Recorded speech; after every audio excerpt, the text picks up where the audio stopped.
Hey,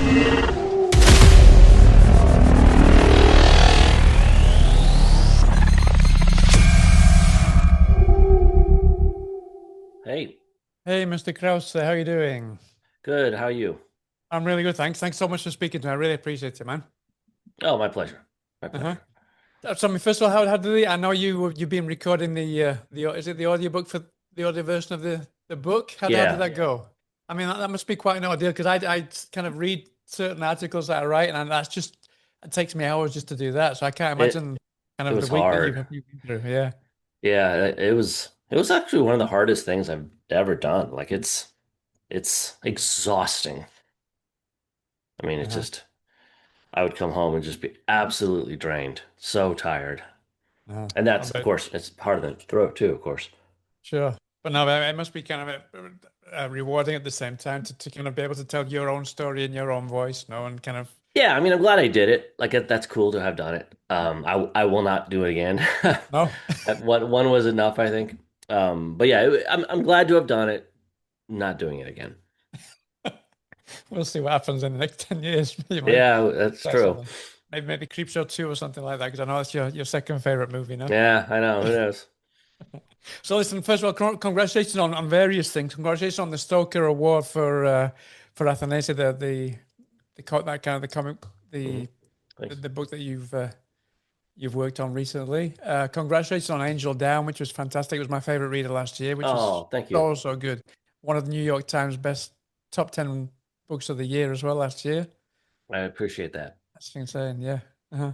Brilliant. Well, listen, thank you so much for a fantastic book. I would completely honest with you. I was kind of hesitant about this book because it was focused on one specific book Hmm. film. So I was kind of like, will I like it? Will I not like it? Because I do like the film. I've watched it quite a few times, but it's not one of kind of like my favorite films from my Sure. childhood. So I was kind of hesitant, but it's so immersive, even though it's so specific, it's really, really immersive and kind of really doesn't alienate anyone, whether you're a big fan or Yeah. even if you hated the movie. I'm quite curious that when you approached writing this, because it's like it's in your blood, this movie, clearly. Hmm. Were you very kind of conscious that you needed to make sure that people who weren't aware of the film or who didn't like the film would kind of be able to read the book and enjoy it at the same time? It wasn't on the top of my mind, no. Right. Like I was really writing it. I began it as a personal essay. Like I probably thought it would be 5 pages, not Mhm. 300 pages. Um, and I I I think the idea of somebody reading it who wasn't familiar with the film was never much of a concern because I was moving through the film so chronologically that Yeah. even if you hadn't seen it, you would be able to follow what's happening because I'm describing it all the time. Um, and I think I figured that the sort of personal slant, and even though I'm not talking about myself, just sort of the personality and the prose would be enough to would be kind of welcoming. Like it doesn't have the feel of like a data dump. Like it's Yeah. not it's it was never going to be something that was just here's a bunch of facts. It was going to be the opposite of whatever like an academic text would be. Like I want it to be very have a very congenial, very conversational because that's how I experience the movie. You Hmm. know, like I don't think about it in a way where it's like a foreign object that I'm studying. Like it's just part of my life, you Yeah. know.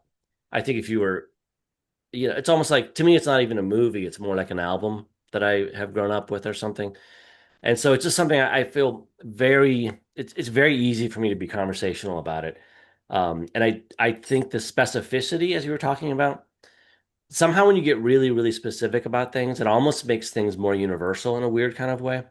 And I think when people read about it, they will understand. They'll they'll be able to sort of emotionally swap Night of the Living Dead for whatever it is that they have in their life Yeah. that Mhm. is important to them. Mhm. Yeah, I mean, I had Demons. Demons is kind of like Hmm. the horror movie for me, and I kind of you even mentioned that later on. That was I one of do, the kind of yeah. yours as well. Yeah, But that kind of reminded me a lot of kind of how I felt about demons. I've seen it so much, and I know where there's like little glitches and different kinds of things on the different kind of versions and VHS and all those kind of things. Yeah, definitely. Yeah, Yeah. Yeah. yeah. Uh-huh. And also, I'm the fact that I'm curious, very curious about kind of you open it with a quote from Romero, which kind of suggests that with more viewing of a film, regardless of what film it is, not just Night of the Living Dead, but the more you watch a film, the more kind of your understanding deepens. And by the sixth, I think they said by the sixth time you've watched it, that's when you really get a movie. I'm quite curious why you chose that because it kind of maybe I'm reading between the lines too much, but it felt like you were suggesting that kind of like his life and his career have been kind of misunderstood or at least underseen. Was that something you wanted to point out with that specific kind of epigraph? That's a good question. Uh, I don't know that I was thinking expressly about him being underseen, misunderstood, perhaps. Like he Hmm. definitely felt, Romero definitely felt cornered into horror in a way that he never intended to be, just like so many other genre Yeah. filmmakers, Wes Craven or whoever. That's not what they intended. They didn't set out to be horror filmmakers. Um, I think I was thinking more about just art in general with that quote. Um, excuse me. Um, how I'm not, weirdly enough, I'm not someone who rewatches things a lot. Like Hmm. I generally watch a movie once. Yeah. Night of the Living Dead is the massive, massive exception to this rule. Uh, But just sorry to interrupt you. Is that because of how media's kind of provided to us now, or is that just out of personal choice? I think it's personal choice. Yeah. It's the same with books or anything else that I Mhm. input into my system. I change it up a lot, and the books that I write are all very different, different genres, Sure. different styles. I just like to sample as much different kind of input and output as I can. So I think that quote that starts the book is more about like what can be gained in theory for studying one piece for a long time. Like there are people, like the most obvious example would be like biblical scholars who spend their whole lives studying one book, Yeah. or maybe they specialize in one chapter of one book. And what does that mean? I heard of a jazz musician once that he had spent his whole career essentially exploring one little set of notes instead of all the notes that are available, like really, really honing down. I generally in my life, I feel like I've gone the other way. I've been much broader, sort of horizontally integrated instead of vertically. Right. But I think it's intriguing. There's a certain romance to the idea of studying something for so long that it secrets become unlocked. You know, Yeah. if you were to read Catcher in the Rye 500 times, would you finally understand what it was really about, or whatever? Just using that as a random example. Um, But at the same and time, would yeah, you? Sorry, no. I'm just going to say about the same time, like oh, films like a lot of Kubrick's films, for example, people watch yes, them so many that in the end they just come up with crazy, yeah, crazy ideas as well yeah, that I probably feel never like this existed there in the first place. mine, yeah, exactly, exactly. So my partially devoured really sort of is all over the place in that regard. Like I make a lot of really cogent arguments. I think I have interpretations of things that I think are actually really good guesses of what the filmmakers were intending. But I also do the Kubrick thing, where I'm just like pulling things out of the Yeah. air that I think are probably not true, but they might be true, and it's fun to Yeah. think about. And that's the pleasure of art is like, hearing a lyric from a band that's a nonsense lyric, but for some reason it connects with something Yeah. in you. And you create a little miniature fantasy around that lyric that has something to do with your life. And that's really what this book was all about was digging into what a piece of art means to me, or what a piece of art means to you that is very specific to you. This is supposed to be a conversation starter, not a conversation ender, really. Yeah. Uh-huh. Yeah. What it did for me, I started to read the book and I got about a third of the way through without revisiting the movie. And I was like, I think I need to revisit the movie because you were so forensic with kind of these specific things, the music and certain kind of glitches and things like that. So I read the first third, watched the first third of the movie, then I Mhm. read the kind of the second third, went back to the movie and kind of did it like that. And it was so much more enjoyable that way. So the book, I mean, you said it's like a conversation starter, but at the same time, I think it really will make a lot of people, whether they've seen it before or not, revisit the movie and kind Yeah. of and really watch it in a really minuscule way that probably they've never watched it before. Yeah, and I think it will have that effect for sure. Like you can't help but whether regardless of what movie the book is about, if you have any book that's sort of like this, where someone is drawing out so much from a piece of art, like you can't help but be intrigued by it. Right? And even if and people who read this book just like you, and I've heard about several people like who have stopped the book midway and kind of watched the movie. Right. uh, it sort of just opens your radar a little bit. Like you might see some of the same things I do, but what's important is that you're going to start looking. You're going to start seeing something, like you're going to start looking at this movie in a more granular way, in a more specific way. You're just going to have your eyes open to it. Like when I did my first draft of this book and I was watching, I've seen the movie 300 times, but I'd never watched it frame by frame before. I'd never Right. scrolled so slowly through the movie that it was like seeing it a new time. I saw all sorts of things I never would have caught Yeah. when a movie's passing before my eyes in 90 minutes. So it's a sort of reminder, it's a sort of like jump start to the brain, I think, to sometimes in this, especially today more than ever, media crosses our eyes so quickly.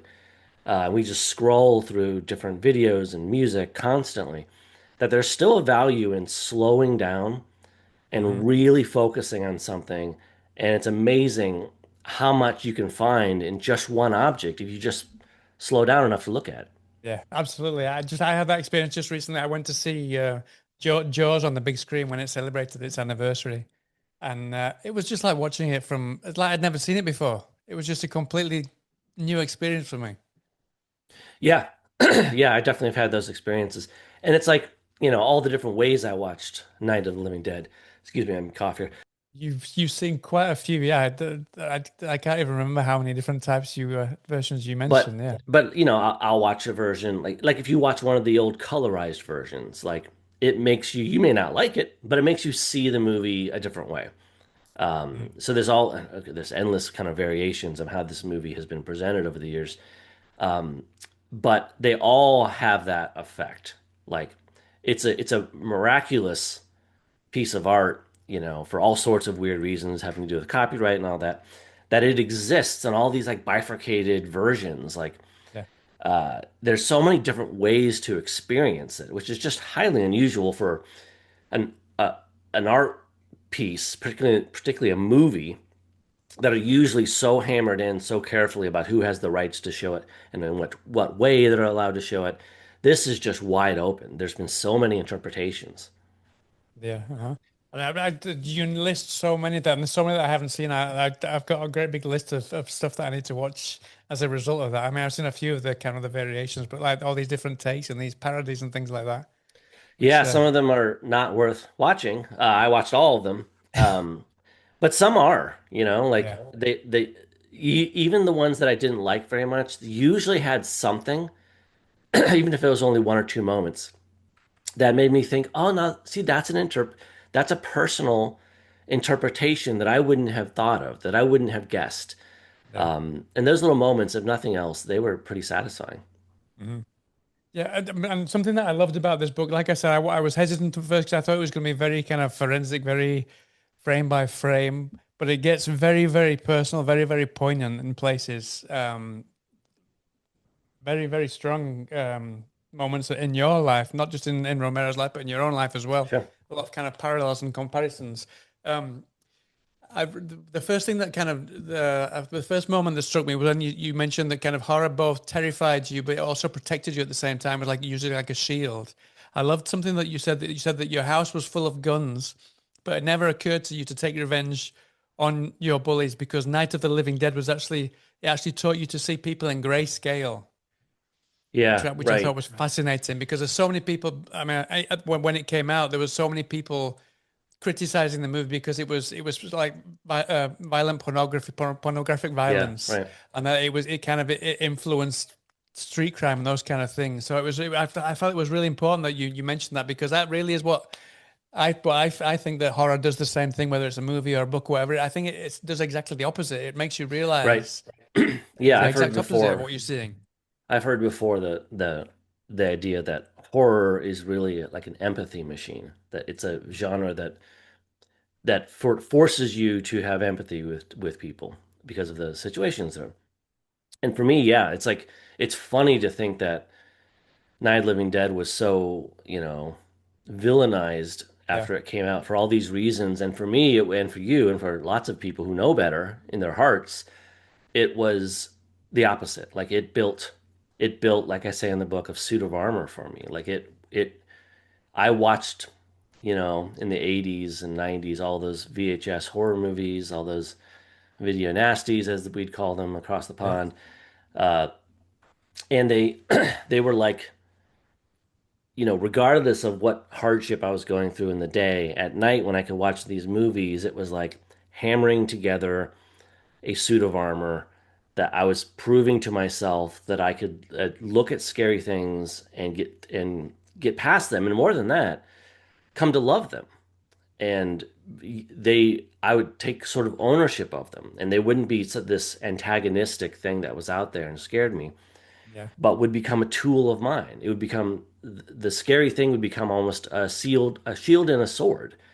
Like they could become something that worked for me instead of against me.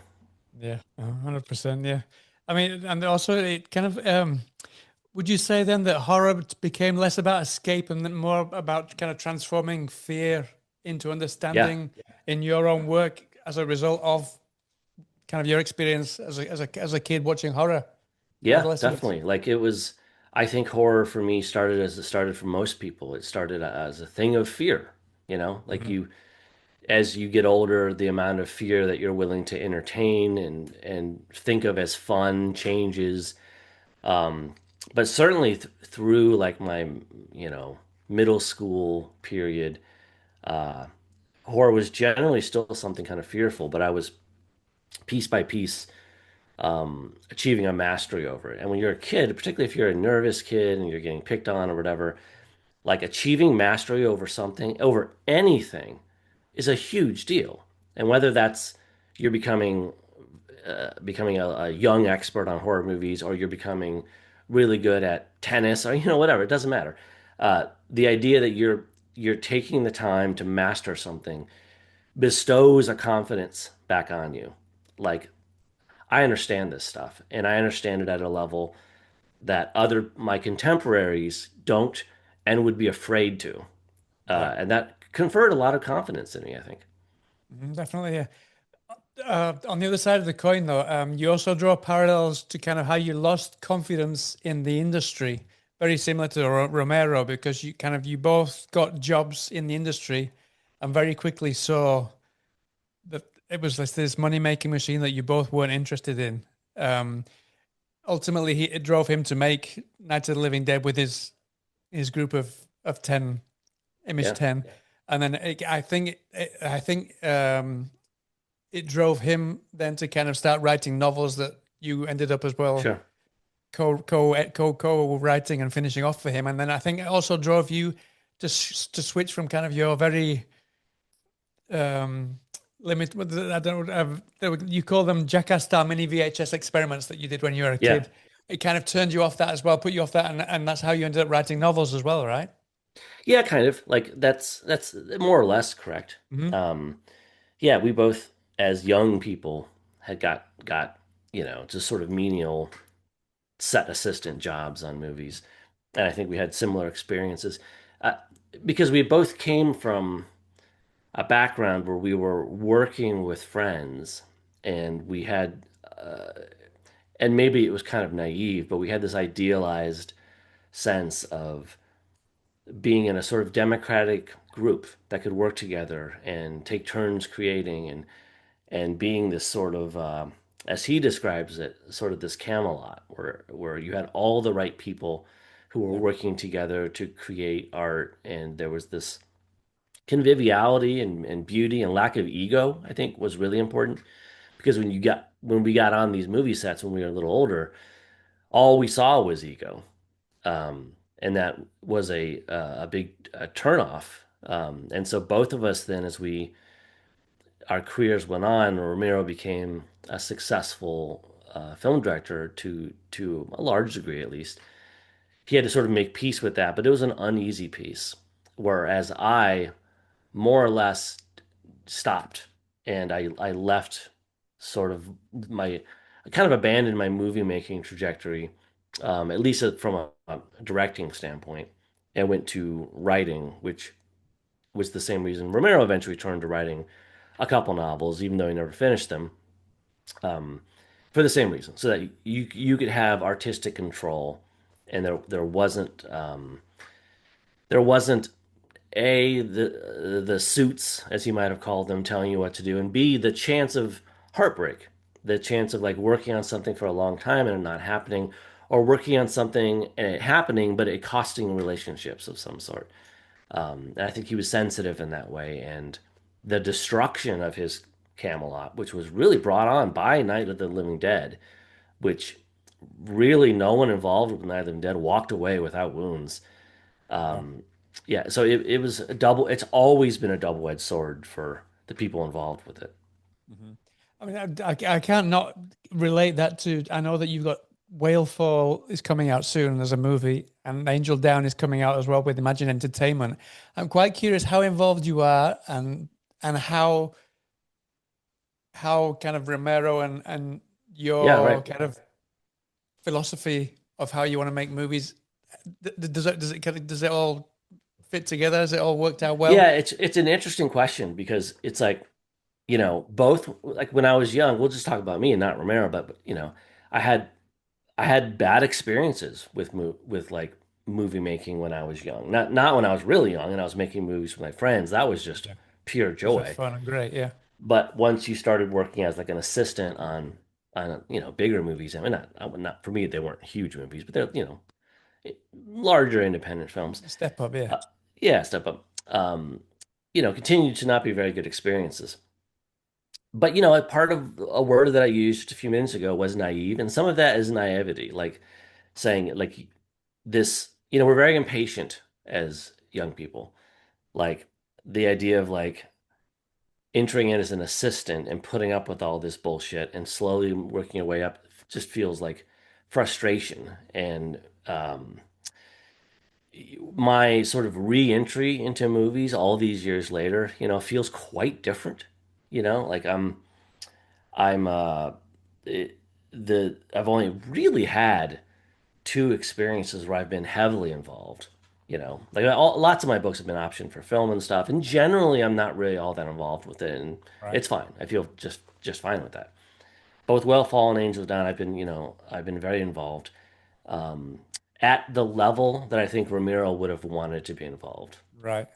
Like it's different when you really can wrest some control over the material to some degree. It's always a collaborative form, and you're not going to win every battle, but it feels different when you can make direct changes to the final project. Like you can directly affect it, and you can protect the parts of it that are closest to your heart, which I've definitely been able to do with Yeah.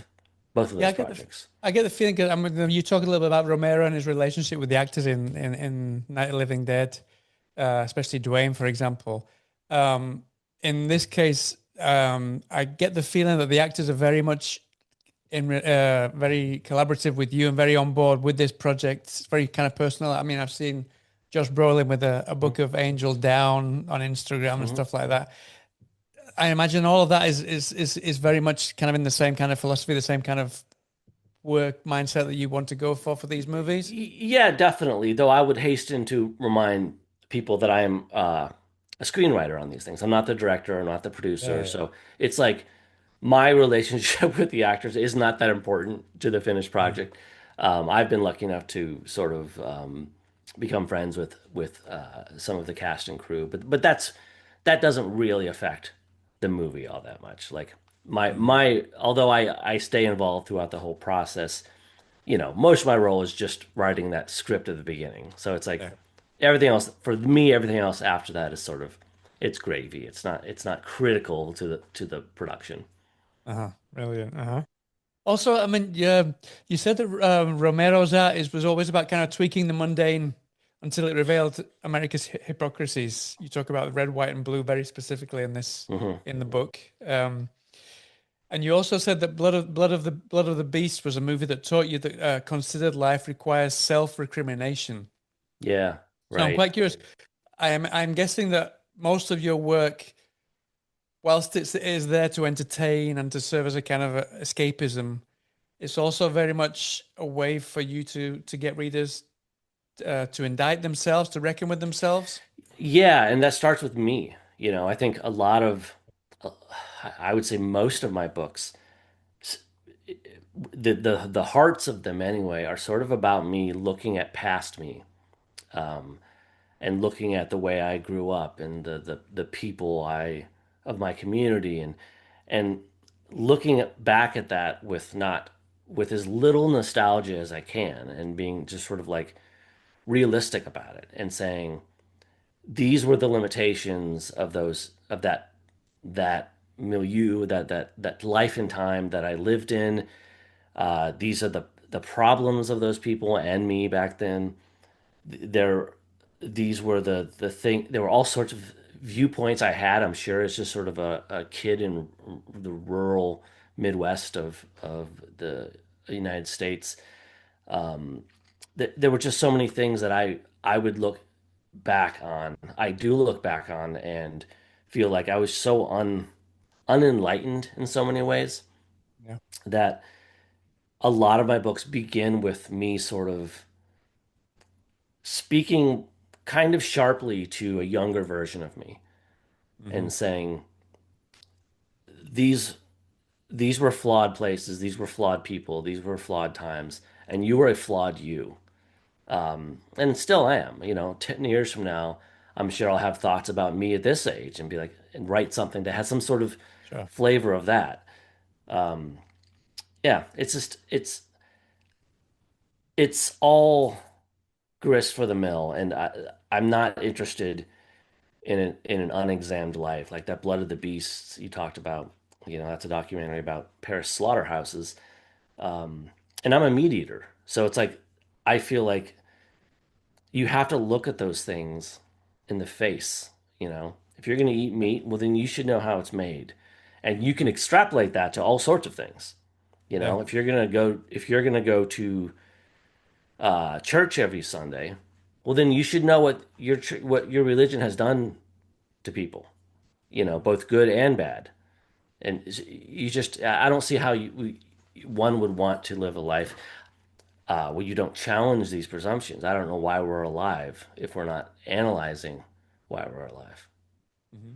I guess that was kind of one of the genesis behind you writing this book because, like you said, you don't want to kind of get nostalgic, but at the same time, you do kind of analyze yourself and your life through this book as well, no? Yeah, and I don't think that was a lot of the stuff that's more personal in the book was a surprise to me. Like Mhm. it's from the first paragraph, I'm talking about my hometown and stuff. So I always knew it was going to be a personal essay of some sort. I did not expect it to become a therapy session in a way. I didn't expect to learn so much about myself as I did. Like Yeah. people always ask people who write anything, but like if you're writing horror, as I sometimes do, why do you write this stuff? And Yeah. I've never had a good answer, and now I sort of understand it. Like, and using Night of the Living Dead as a key, I was able to sort of unlock some of these dusty old crates and find the sort of clues to like why I like this stuff, why I was drawn to it, what uses I was applying to it. Like Huh? there were sort of immediate practical reasons I was drawn to horror and drawn to Night of the Living Dead. And you can sort of add those up. You can string those together and kind of come up with this is why I am the way I am, which is one of the great. questions we ask ourselves, as human beings. Uh-huh.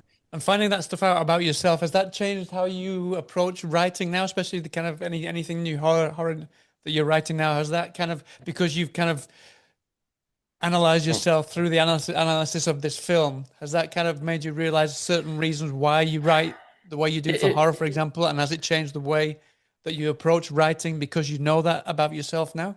it's a great question. That's maybe the best question I've ever heard about this book. And the answer should be that I probably should. I don't know that I have changed my Uh-huh. analysis of what I do, but it Maybe would make sense. subconsciously a little bit, maybe, yeah. Yeah, but it would make sense that I would. And hopefully, subconsciously anyway, I'm sort of doing that. I at least now feel like I understand in a much more granular way, like what art can do to somebody.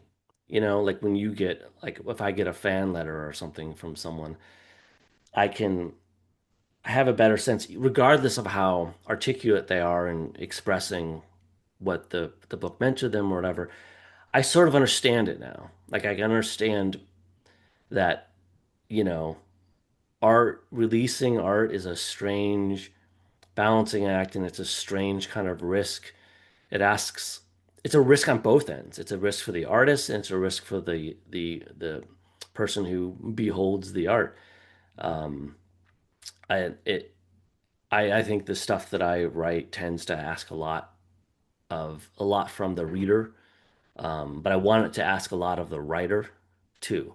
Like that's the exchange that I'm interested in. I'm going to work really hard and sort of rake myself over the coals a little bit in the hope that it you find something in that action that um, allows you to sort of see yourself, to be inspired to see something in your own self that may have nothing to do with what I saw in myself, Yeah. but the act of uncovering it makes you want to uncover something.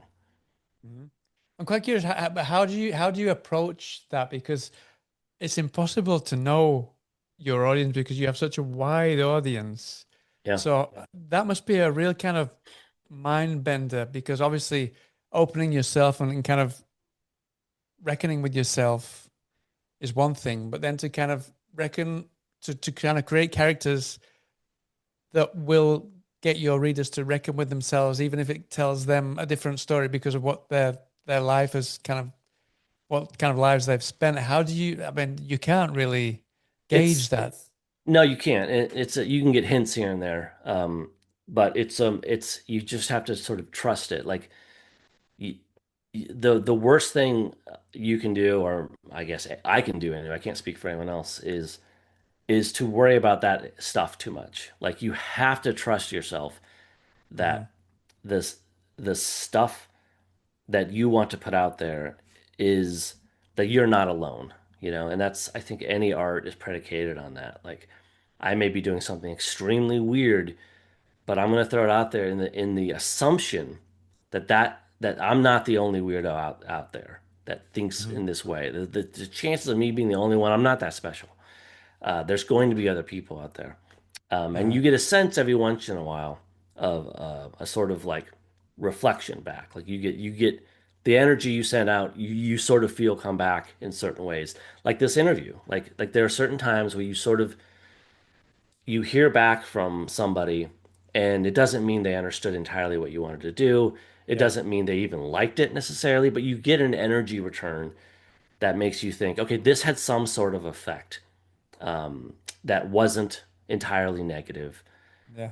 And that's enough. And I don't want to know too much more than that. Hmm. Because yeah, I don't think it's going to get into my head, but you can imagine it, some sort of feedback getting lodged in Yeah. an artist's head and messing them up a little bit.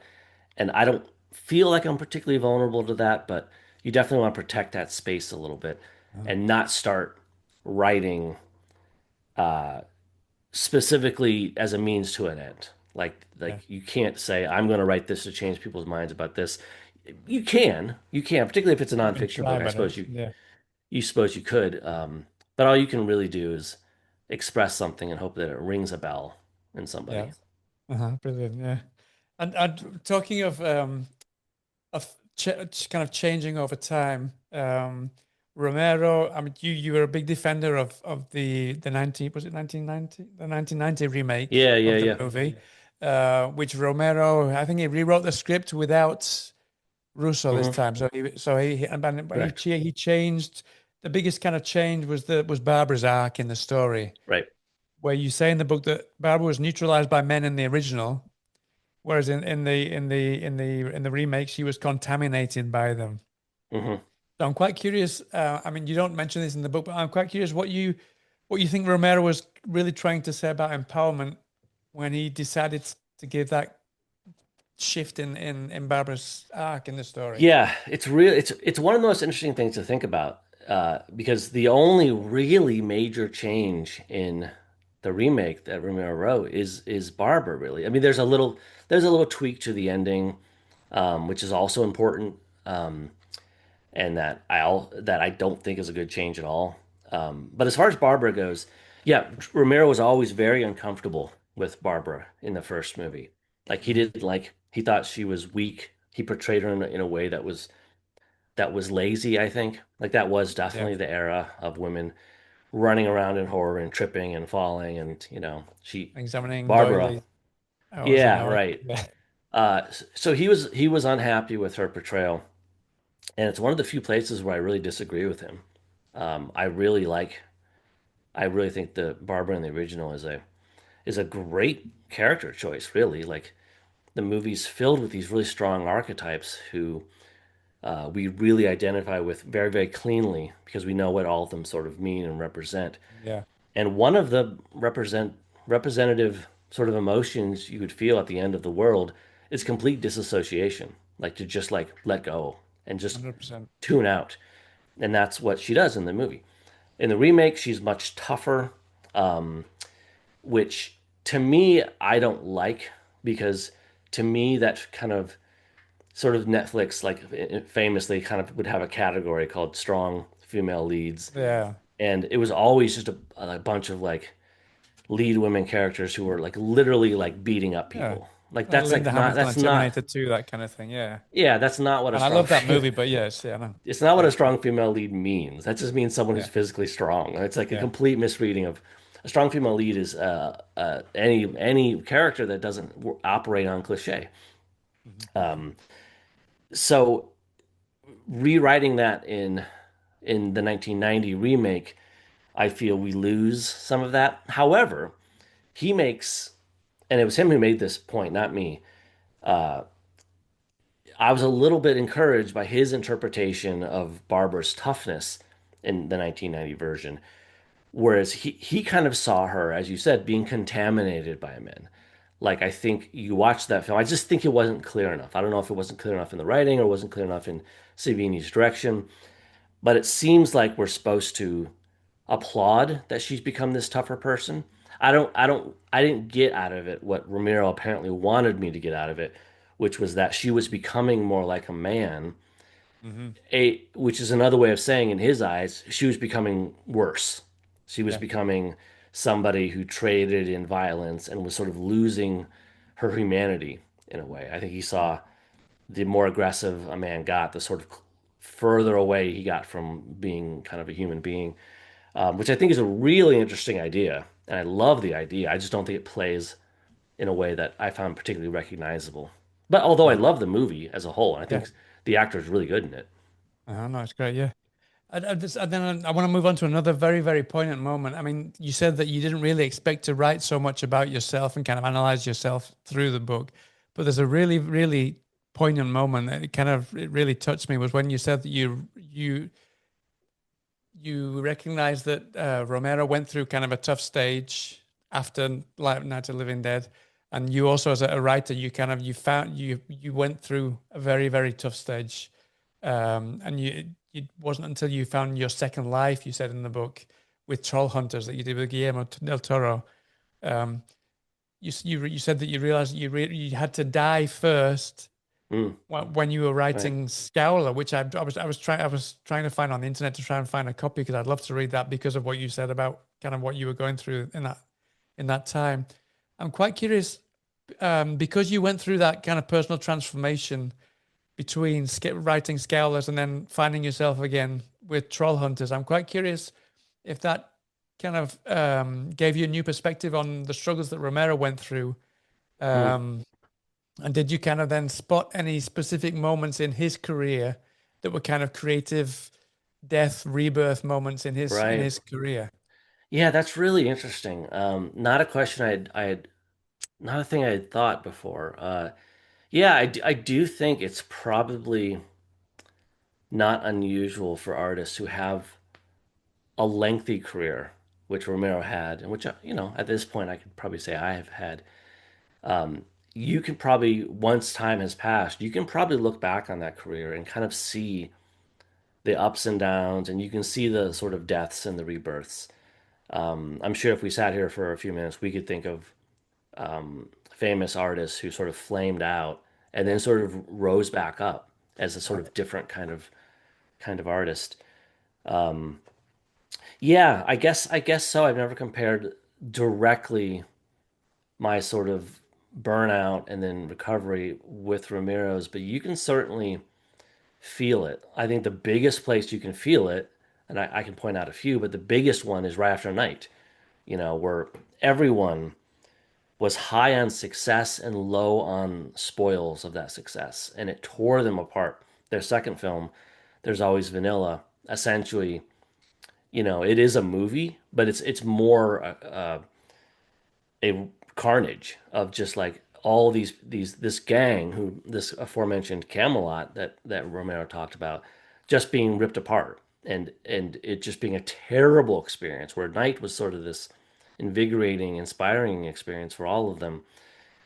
Vanilla ended up being just a horrible experience, and it wasn't because of Vanilla expressly. It was because they they had so many wounds from night, like just everything had gone right in some ways, and everything that could possibly go wrong in terms of seeing any money from it, seeing any like any kind of aside from Romero, seeing any kind of real careers take off after it. Romero's the only one who really got a career out of it. Yeah. So it's I don't know, it is interesting to think about. I don't know. I guess I do feel, thinking about it just now, I guess I do feel sort of closer to people who have been through that. And it's not something I would have thought of before this book. You always, I don't know, anyway, I do kind of want to you minimize your own experience, where you're sort of mythologizing the experience of people like George Romero or these people who had, in your eyes, bigger than life experiences. Sometimes it's hard to realize in your own life because it's so familiar to you that no, you sort of had some of these big experiences too.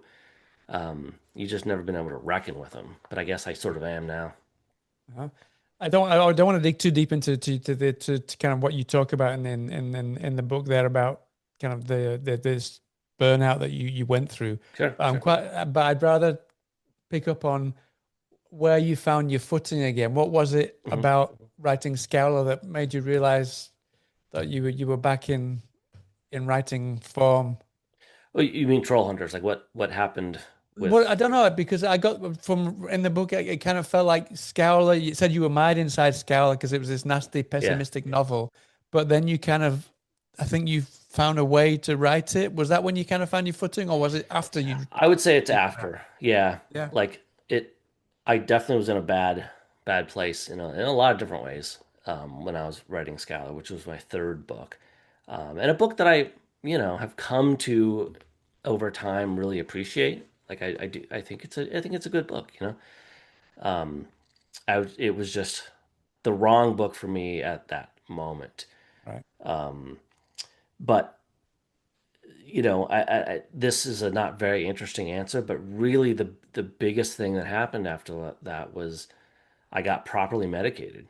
Like I had some right, some issues that I needed addressed in a sort of medical way, and it drove me to the kind of state where I would seek help. And I think it took a lot. It took a lot to get me to seek help.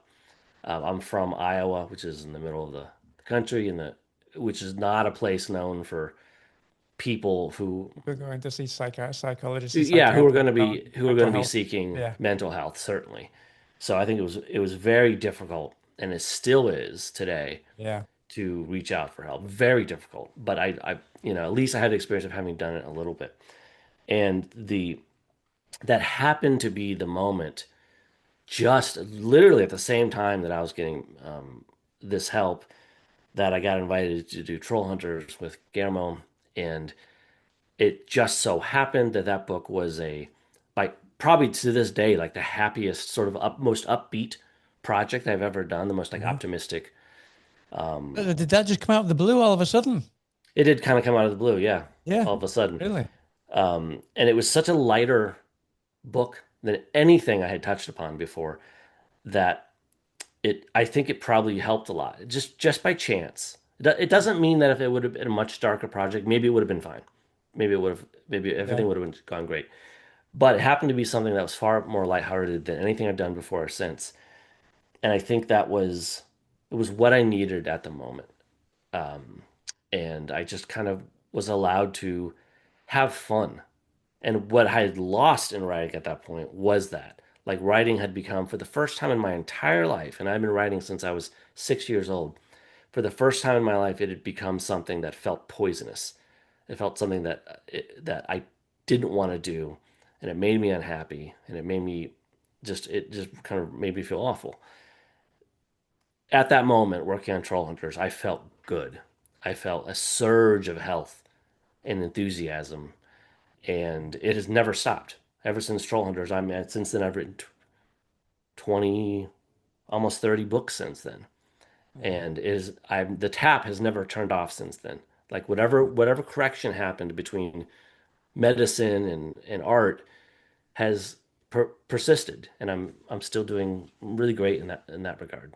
Yeah, you know, really prolific. That I was that's not a question I prepared, but I mean that just it made me think of Angel Down, which is it's a really like a frenetic read because it just does not stop.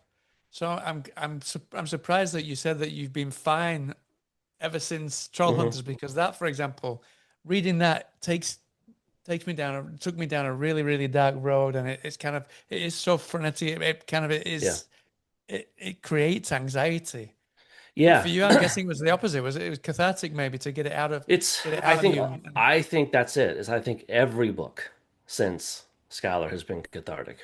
Like there's it, I've it's my favorite thing to do, and I do it every day. I do it over holidays. I do it. I just it's it's the it's the it's the real everyday medicine for me is doing this and writing. Um, it it works out all this stuff. I think part of the reason that I'm able to write something like Angel Down and to be like, oh yeah, I'm fine, is that it's getting out all that stuff. It's cleansing me sort Yeah. of every single day of all the stuff in my head. And that may be that may be too dramatic.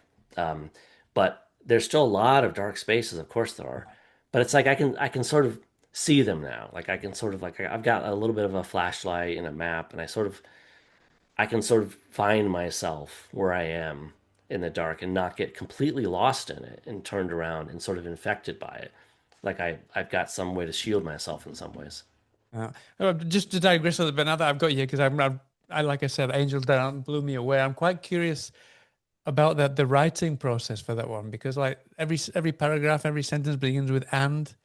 How on Yeah. earth I mean? Did you write that like a typical normal book and then rearranged it, reverse engineered it? I mean, how did you? Because just it's just Yeah. impeccable writing. It's a Right. crazy book, So just fantastic. for listeners, it's all written in one sentence, which I don't think we've Yeah, sorry, yeah. set up front.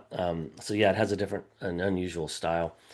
It really was sort of written in a normal fashion. It didn't start, the only caveat to that is it didn't start as one sentence. Like I was writing it kind of like a normal book Yeah. for maybe 30 pages, I don't know. And it was fine, but wasn't super exciting to me. Hmm. Uh, I knew it was lacking something. So then thematically, I started thinking, well, what is this book about? It's about this sort of cycle of violence. I was like, well, maybe I can write it as a cycle. Maybe I can write it as a circle it's a book that never ends. That you just the end connects to the beginning, and it's just this loop that you're caught in forever. And then it worked immediately. Like I started writing it that way and I started taking out the periods and it just within 10 minutes I was like, yes, this is definitely what Uh-huh. this is. But once I had that style, it did pretty much progress like a normal book. Like I wrote it chronologically from first scene to last. Yeah. Um, it just that the prose was just different. It required kind of a reset in the brain because Yeah, you because it's don't. very much kind of the way that someone would write or speak in that time period. Yeah, Yeah. you don't. I never realized like how much I or probably everyone leans on periods and paragraph breaks and indents. Like these Yep. are ways that we construct meaning, like Yeah. how we connect sentences together. And when you get rid of the period, it you sort of lose all your usual tricks. They don't Yep. work anymore. And all you have left instead of starting and stopping is all you have left is rhythm. And so it Yep. became a book that was really based on, and I always compare it to like driving on a highway and you hear the tires over the highway they kind of go boom boom boom boom boom boom, and eventually you stop hearing it, but it's there. It's like a heartbeat. Right. And that's what I'd have to tune into every day is Right. I'd go back a few pages and pick that rhythm back up. Yeah.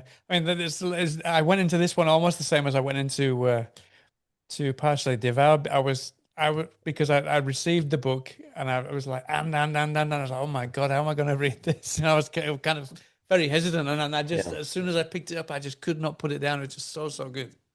Oh, thank you. Yeah, it's Mhm. probably my favorite book of mine, so I really appreciate that. No, no, it's fantastic. Yeah.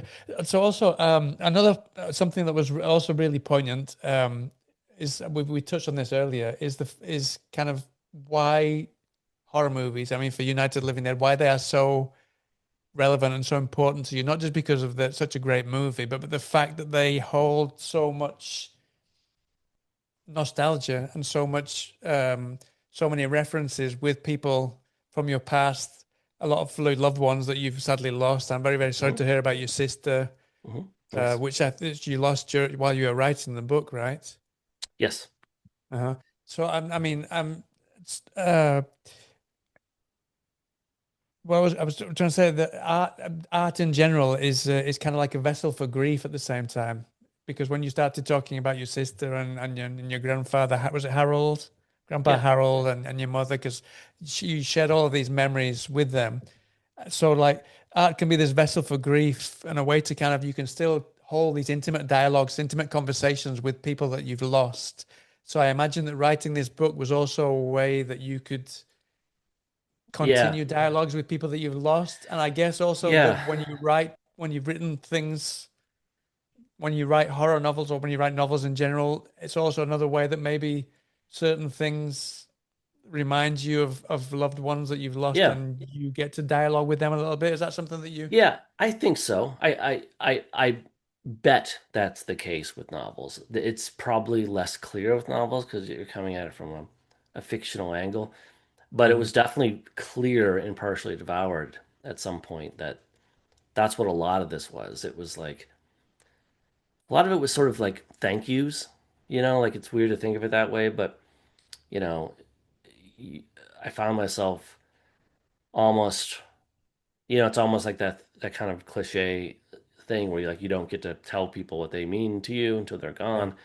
And this was like some of that is in this book, just sort of like yeah, thinking in a more serious way about how these people's decisions changed my life. And part of that, you know, like Night of the Living Dead is, in some ways it's a red herring in a way, but it's it happens to be the key, as I said earlier, that I use to unlock this stuff.